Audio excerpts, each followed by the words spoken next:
Bismillahirrahmanirrahim. Assalamualaikum warahmatullahi wabarakatuh. Waalaikumsalam warahmatullahi wabarakatuh. Ahlan.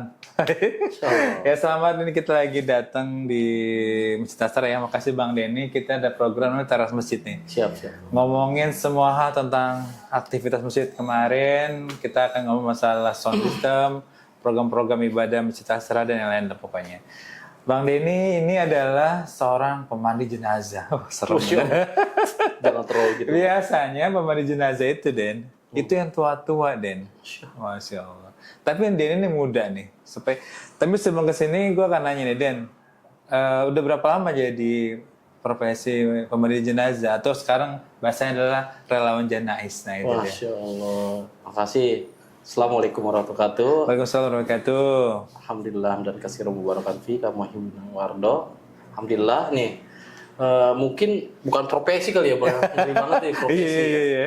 Ya, Kalau profesi ada duitnya ya? Iya, Masya Allah, iya benar tuh. Profesi pasti ada itu. Tapi yang jelas kita hanya ingin berbagi untuk meringankan para saudara kita yang membutuhkan untuk seputar pelayanan jenazah. Itu motivasinya.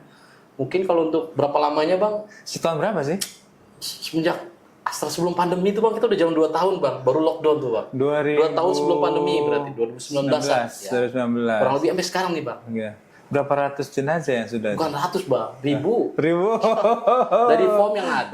Masya Kalau Allah. berdasarkan form aja itu, Bang. Form yang kita tertulis itu terakhir kita udah 1.500-an. Belum yang berdasarkan nggak form ada. Kita kerjain. Nah, makanya kalau untuk berapa jumlahnya itu bukannya pasti akan meninggal tuh banyak, Bang. Banyak pasti. Udah ribuan, Bang. Ribuan. Sampai sekarang alhamdulillah Ani tetap eksis di seputar untuk pelayanan jenazah ini dan kita terus membangun teman-teman ini supaya ikut seperti kita, Bang. Ini pelayanannya gratis atau gimana? Apa harus ada berbayar gimana sih? Gratis, Bang. Jadi memang kita dari awal bersepakat berkomitmen ini gratis karena memang asal mulanya juga jadi masyarakat itu kan pada saat memanggil tukang mandi jenazah atau harus ada uang gitu, Bang. Ada biayanya. Iya, lah ya. itu kadang yang nggak punya kemampuan dia bingung, Bang. Minta ke kita. Nah, itulah kita termotivasi. Yaudah kita gratiskan.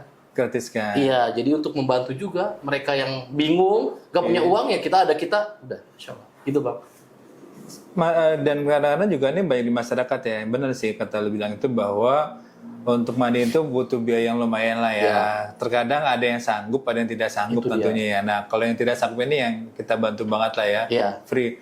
Dan kalau yang kain kafana juga kan kadang-kadang gimana sih? Lu bantu juga? Apa lu nyari donatur atau mereka berkewajiban juga gimana? Ah, itu dia, Bang, kain kafan. Karena kita terkait memang udah gratis, kita semuanya kita gratis kan. Oh gitu? Termasuk kain kafan, memandikan. Mahal loh itu? Ada ambulan juga. Nah, kita kembalikan lagi, Bang. Kalau masalah mahal, nah karena kita saat komitmen banyak teman-teman yang donatur. Oh. Iya, termasuk ini Masjid Asra, Masya Allah ya kan. Yang sudah kita bisa ngambil manfaat, disediakan ya kita. Kita ya kayak gitulah, Bang. Jadi insya Allah sih tetap kita gratiskan biar kita yang berpikir untuk menyediakan kain kafan. Insya Allah ada donatur. Berarti lu mandiin pas mengkafan dan kain kafannya free semua. Free, Luar insya Allah. biasa. Gratis. Luar biasa. Gue juga gue kan pengurus RT di rumah gue ya. Oh, Dulu sih. dulu Sih. udah pensiun. Udah pensiun juga, ada pensiun. Iya. Jadi untuk kain kafan sendiri kan kita ada rukumnya. Jadi emang ada cicilan. Bagi yang nggak ada rukum itu biaya. Rukum mungkin masyarakat tahu lah ya. Biaya rukun kematian itu per bulan itu bayar. Tapi ketika dia ngikut maka dia beli kain kafan itu kurang lebih di angka 500 sampai 700.000. Bener, Bang, sekali. Bener. Belum yang mandiin juga lumayan ada cost juga sih. Walaupun sih itu tidak minta tapi katanya ada angka kewajaran di masyarakat tapi kan lumayan memberatkan. Dan itu kurang lebih itu 1 jutaan deh menurut ya. 1 jutaan termasuk yang kafan. Tapi ini gue bingung deh. Apa yang lo harapin sebenarnya kan ini kan lu gratis ya. Lu kerja apa? Kerjanya apa sih sekarang? Ya, kan gue kerja juga, Bang. Lu kerja. Nah, kerja, Bang. Awal mulanya gue hanya ya sebagai maintenance. Maintenance. Sekarang gue kerja, Bang. Jadi tetap kerjanya kayak piket sehari 2 hari libur. Oh, di sela-sela itu ya, lo. Di sela-sela kerja dan itu kan ada teman kita, ada teman-teman yang bergantian. Lu main tim lah ya, nggak sendirian lah ya? Enggak dong.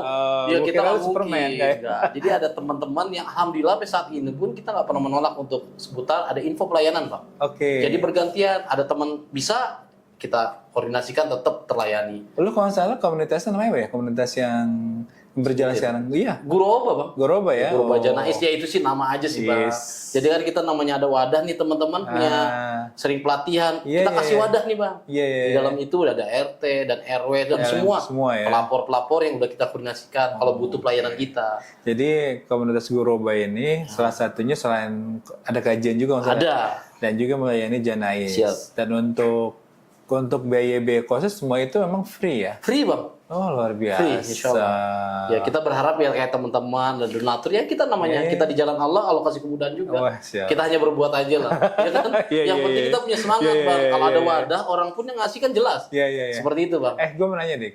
Ini ada cerita menarik, lu pernah cerita sama gue bahwa lu waktu zaman COVID ya, dimana lu juga masih memandikan jenazah. Padahal itu risikonya tinggi. Coba lu cerita, pernah ada kejadian seorang ikhwan yang keluarga meninggal dan gak ada mandi karena gak berani dan akhirnya lu turun, gimana sih ceritanya? Jadi gini bang, itu COVID lagi masa pandemi pertama ya bang, mungkin lagi pada panik lah ya. Kan panik terusnya lagi bener-bener gencar, orang pada khawatirnya berlebihan. Iya betul. Dan sedangkan ini COVID, semua COVID. Jangan kan yang nggak COVID aja mereka takut berinteraksi kan. Betul. Saat itu bener, salah satu relawan juga di komunitas jenazah itu sendiri dia lapor ke A, nggak ada yang mau kerjain. Padahal dia sudah kasih bukti dari rekam medis bahwa ini nggak COVID.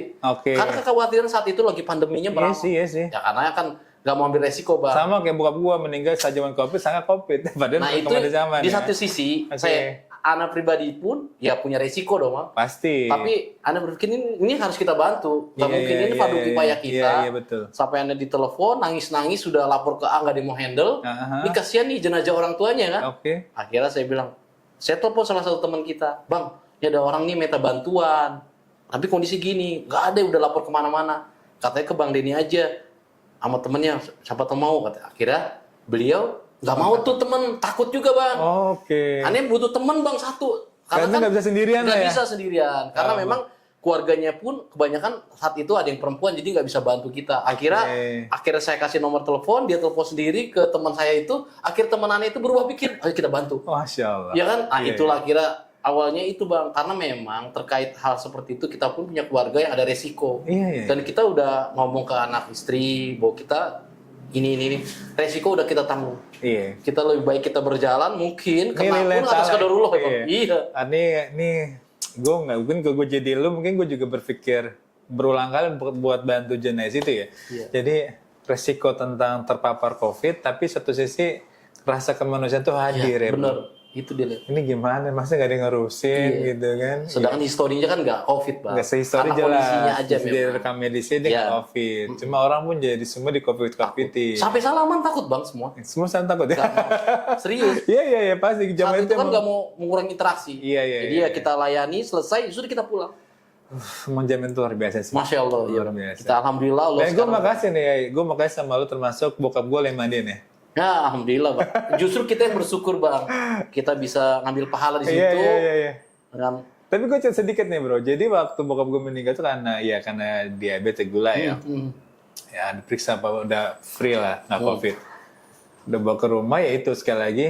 Bahkan banyak yang mengkhawatirkan dia COVID gitu kan. Tapi dengan lo dan temen lo yang datang ke rumah gue itu menjadi sesuatu yang luar biasa sebenarnya. Lu bantu bokap gua ketika dimandiin, dikafanin, itu luar biasa sih. Rapih dan teknisnya. Ini gue jadi saksi sejarah nih atas kontribusi teman-teman lu semua. Alhamdulillah. Bro, nih tadi kan masalah COVID. Ini kan ada sebuah mitos nih bro. Atau sebuah dulu kan gue kalau memandi jenazah itu buahnya serem ya. Nanti disamperin lah sama si jenazahnya. Takut nanti bangun lagi. Atau pernah kejadian gitu nggak bro? Hal yang ya bagi orang mistis gitu. Ya itu kan sebenarnya kayak kita mindset pola pikir kita sendiri sebenarnya kerasa khawatir itu datang dari diri kita. Pada saat kita nge-mainframe diri kita takut, kita akan takut. Ada bayang dikit takut gitu. Padahal kita nggak berpikir bahwa kita pun akan seperti itu. Makanya kembalikan lagi. Rasa takut nggak ada. Rasa takut tuh justru rasa takut itu justru kayak menghinggapi kita. Dengan kondisi tertentu jenazah yang bisa menulari kita bang secara fisik, menularkan kita itu yang lebih takut, bukan masalah goib atau mengikuti enggak sampai detik ini pun lebih kepada khawatir jenazah itu punya penyakit ya menularkan. Tapi lu ketika mandi itu lu dapat rekam medis kan dari keluarga? Ada wajib lah ya. Wajib. Takut ada penyakit yang menular yang kita nggak bisa handle. Justru rekam medis itu menjadikan wajib buat kita pelaporan pertama. Karena kita pengen tahu meninggalnya siapin. kenapa? Itu dia. Oh, meninggal iya. kenapa, penyakitnya apa, dan sakitnya bukan hanya sakit doang, dijelaskan Bang. Iya, Penyakit iya, macam-macam karena kita terkait mempersiapkan perlengkapan kita sebelum jalan. Oke. Karena kan sekarang banyak penyakit menular ya. Iya, Misalnya nauzubillah lah HIV. Kita perlu tahu tuh. HIV, paru-paru, anything gitu kan emang rentan tertular atau mungkin hepatitis ya. Teman-teman udah disuntik hepatitis kan? Alhamdulillah udah kan semua. Oh, iya. Sudah di kemarin. Alhamdulillah itu. Jadi ya ini makasih lah sama DKM Psikiater ya. Masya Ini Allah luar biasa nih teman-teman relawan masing-masing komunitas kita beri vaksin ya. Iya, semua. Hepatitis semua ya, insya Allah aman. Dan satu lagi yang gue mau tanya nih Dan, ini kan lu mainin tim ya. Panggilan-panggilan hati semua yang luar biasa yang sebenarnya yang membuat lu dan teman-teman lu itu ikhlas, kemudian ada kerja penerus menyiapkan waktu buat mereka untuk mandi jenazah dan lu nggak dibayar. Dasar yang paling kan orang bingung, kok bisa gitu loh, kok selalu orang tuh kok bisa mereka kayak gitu, kok bisa, apa yang lo harapin sebenarnya dari hal kayak gini sih? Sebenarnya justru banyak yang kita harapin Bang. Apa salah satunya hanya pahala di sisi Allah. Karena teman-teman juga selain dari kan kita sebelum melakukan ibarat kata emang penyelenggara jenazah atau punya tim atau teman komunitas kita harus bekal ilmu dulu Bang. Iya. Ya itu dia. Kita berilmu dulu sebelum beramal kan. Oke. Nah, itu pembekalan ilmu dan yang lain dengan kita yang sering ngaji, itu menjadikan tujuan kita. Kenapa Bang? Yang tadi Abang bilang, kenapa ya? Pahala tujuan kita. Masya Itu yang kita cari. Makanya pada saat kondisi yang kita lagi posisi enak membantu seorang, orang itu nggak ngerti dengan kondisi kita kan, kita turun. Masya Allah. Dia berharap dibantu kita, nah kita harus turun. Nah itu dia, kayak Abang minta bantuan. Dia nggak ngerti kondisi kita. Dia berharap kalau kita bilang, wah nggak bisa nih lagi enak. Nggak bisa. Itulah jiwa relawannya kita ngarepin pahala. Kondisi apapun kita, saudara kita butuh bantuan, kita jalani. Karena dia berharap dibantu. Seperti itu Bang. Kita motivasinya teman-teman semua ya sepakat. Pahala yang kita kejar. Insya Allah semoga Allah tetapkan pahala buat kita semua. Itu aja sih Bang. Itu motivasi yang berat, yang besar lah buat kita. Jadi kita tetap istiqomah, tetap bisa berjalan karena dengan satu komitmen itu. Jadi teman-teman mau tuh. Luar biasa ya. Ini nyobain dulu dong. Ini jualan lu ya. Aduh. Luar biasa. Dicobain Bang. Iya dong. Es teh nih Bang. Yes, Insya Allah. Iya. Luar biasa nih. Halal Bang Ingkar. Halal doiban lah. Asli gulanya, asli tehnya campur. Ini, lu jualan udah lama nih, barang bini? Ya, dibilang belum lama sih belum. Kalau hitungan bulan masih baru lah. Tapi alhamdulillah. Enak bro. Ya, insya Allah. Canggih loh bro. Iya. Bro, kan gue lihat tuh juga sekarang sudah mulai melatih ya teman-teman yang baru-baru nih. Misalnya terakhir gue dengar lo ngelatih di Pedemangan, di sekolah. Gimana ceritanya sih lo panggilan atau mereka tertarik? Gimana sih? Jadi gini Bang, mereka tuh salah satunya orang-orang di warga-warga sekitar meminta kita mengadakan pelatihan itu awalnya mereka melaporkan kondisi warganya butuh pelayanan. Seperti itu. Akhirnya kita mengarahkan juga kalau memang warga setempat ingin pelatihan atau itu silakan. Nah, seperti itu. Mereka kira mengatur tempat entah di sekolah, entah di masjid-masjid, itu kita aturkan schedule untuk pelatihan. Karena sebenarnya lebih baik kita mengajarkan Bang. Bukan berarti kita makin banyak kita layanin, kita jumlah itu bukan kita pasti. Tapi pada saat kita membuat di daerah masing-masing itu berjalan, nah itu yang lebih utama. Tujuan kita menjadi jariah Bang. Betul. Pada saat kita beramal ya Bang, sendiri kita nggak ngajarin, kita mati putus Bang. Betul. Tapi kalau kita ngajarin jadi jariah Bang. Itu sih tujuan kita. Cacangnya khotbah Jumat cacangnya. Bang. Jadi itu motivasi aneh juga salah satunya, makanya membuat kayak bukan pelatihan lah Bang. Bahasanya karena kan bukan ustadz Bang. Anak praktisi, instruktur lah. Instruktur. Jadi bahasa aneh itu sharing Bang, berbagi seputar pelayanan jenazah yang kita pahami. Gitu Bang. Jadi pintunya gitu awalnya. Jadi pelatihan itu harapannya bahwa mereka akan mandiri secara melayani. Itu dia. Ya kan, kita nggak tahu ternyata misalnya ada pelayanan yang bentrok kayak nggak sih di satu hari itu bisa 2-3 jenazah yang kita perlu layanin, maka mereka bisa mandiri. Iya. Iya benar. Kita arahkan, kita support. Kalaupun mereka minta, warga setempat lebih utama untuk melakukan. pelayanan itu sendiri. Sebenarnya, makanya kita bikin seperti itu. Karena saya bilang, keutamaan itu wilayah setempat. Fardu kifayah itu tergugur wilayah setempat, bukan dari luar. Gitu Bang. Makanya kita bikin, kita arahkan, kita dorong warga setempat kalau bisa bikin. Kalau ada satu pun kita tetap support. Sorry, gue nanya, kan kita nih, lu kan pasti kan mandian adalah yang pria ya, yang perempuan juga ada ya tentunya? Ada Bang. Ada ya, ada. Jadi nggak hanya yang buat ikhwan doang, yang akhwat pun itu juga ada pelayanan gratis ya? Ada sama. Ikhwan akhwat kita satu, karena kebutuhan itu yang meninggal kan nggak semua ikhwan. Tapi bukan berarti ikhwan yang mandian akhwat nih Bang. Bukan. Jadi saya kasih bocoran dikit. Salah satunya relawan akhwat itu istri-istri dari relawan ikhwan Bang. Oh gitu Bang. Jadi satu paket lah. Jadi istri-istri para relawan ikhwan ini adalah pemandi jenazah juga? Iya, di perempuan. Jadi suami istri ada pemandi jenazah? Iya. Wah, luar biasa. Iya. Terkadang ganti-gantian Bang. Iya. Suaminya nganterin istrinya dulu pelayanan, dia pelayanan gitu. Tapi Masya Allah Bang, kita akui. Memang ngebentuk sebuah orang jiwa seperti jadi relawan. Bahasa relawan itu kan dia rela Bang. Dia waktu apapun, kesibukan apapun, dia siap. Dan itu tidak ada bayar sama sekali. Nah itu dia, menghadirkan itu kan kita kembali. Pada saat kita dengan satu komitmen, ini pahala. Itu Bang. Gue pribadi pernah ikut memandikan jenazah bareng teman-teman. Itu bareng Bang Adu ya. Iya. Jadi memang sensasinya luar biasa ya. Sensasi itu bukan gimana-gimana sih. Sensasi kepada kita menjadi terenyuh ketika keluarganya itu mengucapkan banyak terima kasih, terbantu. Karena kan kalau orang kena musibah kayak gitu kan gak ada yang siap ya. Iya benar. Ketika dibantu, kemudian dia happy, kemudian merasa sangat-sangat itu, bagi gue pribadi itu udah menjadi hal yang cukup gitu bagi kepuasan secara batin gue. Ini mungkin yang teman-teman salah satu sedikit yang mereka rasakan ya. Benar Bang. Ada kepuasan batin luar biasa. Dan mau nanya, sorry, lu pribadi itu pernah nggak sih ngelayani jenazah yang meninggalnya itu mungkin maaf nih kecelakaan, kemudian maaf kondisinya terbakar atau medis yang kira-kira yang sangat ekstrim, pernah lu dapat itu? Alhamdulillah Bang. Alhamdulillah dengan kejadian itu Anda sering Bang dapat.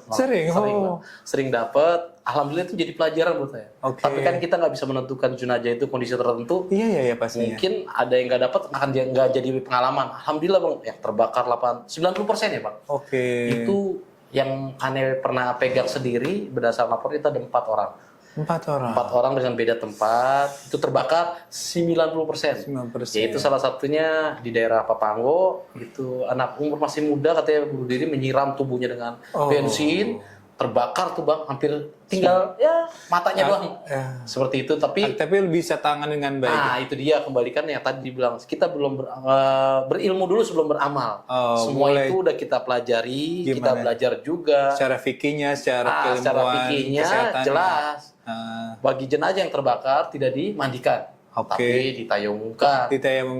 Dan itu pun kalau anggota tubuh yang bagian bisa tayamum, misalkan muka, tangan kan. Kalau memang semuanya tidak, ya berarti di kain kafan. Dan ini sudah diajarkan pada saat pelatihan jenazah COVID. Tayamumkannya setelah dikafanin. Di bagian muka seolah debu, diusap seperti itu Bang. Yang jelas pikirnya kita udah dapat dan belajar. Dan secara ada teman relawan juga selainnya dokter yang bisa menjadikan kita Dokter Jamal ya. Benar sekali. Ya itu salah satu juga buat tempat kita sharing Bang, seputar medis, fikihnya ada ustadz, Masya Allah udah lengkap dong sebenarnya. Jadi bukan pemandi jenazah yang kosongan ya? Bukan, insya Allah. Buat mandi lah jadi gitu. Enggak justru kita berilmu dulu. Nggak bonek ya, boleh kan nggak ya? Nggak boleh, harus pakai ilmu, ya kan? Ilmu dulu. Ya awalnya ngikut dulu. Ikut dulu bahasa kasarnya nih, baru kita adakan pelatihan buat internal Bang. Seputar fikihnya. Jadi apa yang dia lakuin dia paham. Ini ilmu-ilmunya. Misal nih, dari lewat YouTube Kong Mamat nih. Atau nanti mungkin ya. Kalau nanti ada yang minta pelatihan sama lo mau?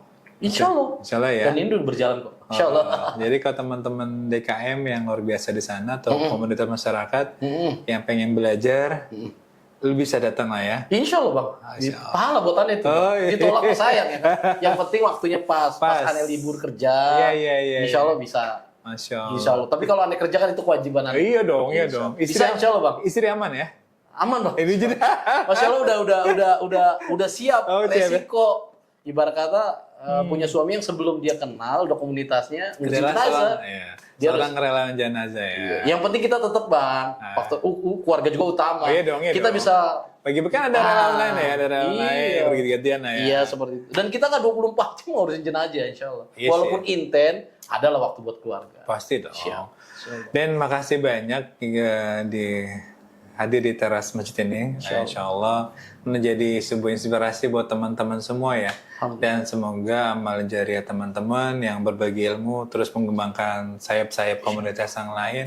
Dan bagi teman-teman relawan, teman-teman luar biasa ya, dan salam hormat gue dan takzim gue sama teman-teman luar biasa atas apa ya, gila sih gue sih gila. Gue jalan yang pertama kali bareng sama Bang Adi sama beberapa yang ikut mandiin. Ya memang sesuatu yang tidak terbayar. Iya, semoga Allah berikan pahala yang besar. Amin. Dan surga insya Allah. Amin. Makasih Den, sehat selalu. Bang Zakloren. Thank you nih. Siap, Zakloren udah dikasih waktunya. Assalamualaikum warahmatullahi wabarakatuh. Waalaikumsalam warahmatullahi wabarakatuh. Oke bro.